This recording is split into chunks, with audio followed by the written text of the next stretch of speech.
काल स्थायी समितीची बैठक झाली आणि स्थायी समितीच्या बैठकीमध्ये प्रवीण सोनवणे विरुद्ध आदिल फरात वाद झाला असं वृत्तपत्रांमध्ये आलं. हे खरं आहे, वाद झाला. परंतु आज जी काय बातमी आली की दिव्यांगांसाठी ते बोलणार होते आणि त्याच्यासाठी चेअरमननी थांबवलं, असं नाही. हे चुकीचं आहे. चेअरमन साहेबांनी वेळ फार झालं आहे आणि सर्व सदस्य लागले होते की आता संपवा. तर त्यावेळेला यांनी संपवल्यानंतर प्रवीण सोनवणेंच्या हातामध्ये माईक होता, ते त्या ठिकाणी लागले ओरडायला की मला बोलायचं आहे, माझा प्रश्न राहिला आहे. तर काय प्रश्न आहे म्हटल्यानंतर ते माझ्या एका भागातल्या माझ्या विरोधकाच्या कार्यकर्त्याच्या ह्याच्यावर बिल्डिंगवर दिवाचा हे जातो, ते काढलं पाहिजे.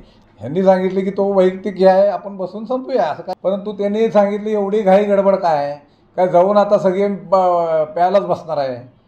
हे शब्द आलं, हे असंविधानिक शब्द आहे. चेअरमन साहेबांना पण कळेना नेमकं कशा पद्धतीने का असं बोललं. सर्वच जण आम्ही अवाक झालो.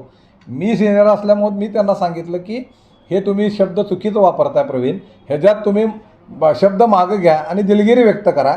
हे असंविधानिक शब्द इथं महिला आहेत, महिला नगरसेविका आहेत, त्या ठिकाणी अधिकारी महिला आहेत, आम्ही सर्व सदस्य आहे.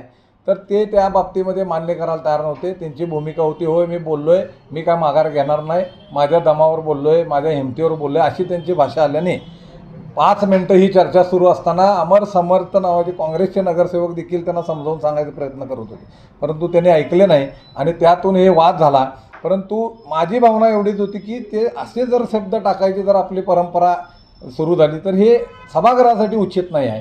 त्यांनी ज्यावेळेला चुकीचे शब्द माझ्या संदर्भामध्ये वापरायला सुरू केली त्यावेळेला मी त्यांना सांगितलं की होय मला माहिती आहे तुमचे दारूचे धंदे आहेत, त्यामुळे तुम्हाला दारू पिणं हे सगळं तुमच्या लक्षात येतं आहे, ते बोलताय तुम्ही त्या पद्धतीनं. परंतु लोकांच्याच भावना अशा आहे की तुमच्या दुकानांमध्ये डुप्लिकेट दारू विकली जाते, त्याच्यावर पण तुम्ही बोललं पाहिजे असं मी त्यांना बोललो. मी मान्य करतो अशी लोकभावना आहे आणि त्यामुळं पिढ्या खराब झालेल्या आहेत दारू पिऊन.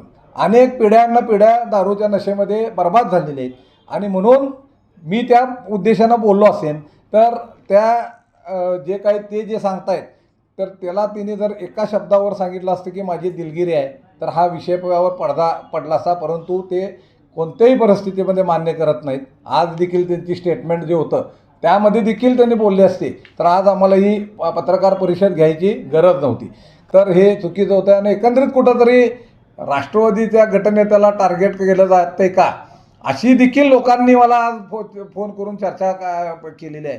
तर असं होऊ नये. आम्ही लोकहितासाठी ज्या वेळेला आवाज उठवायला लागेल आम्ही उठवणार.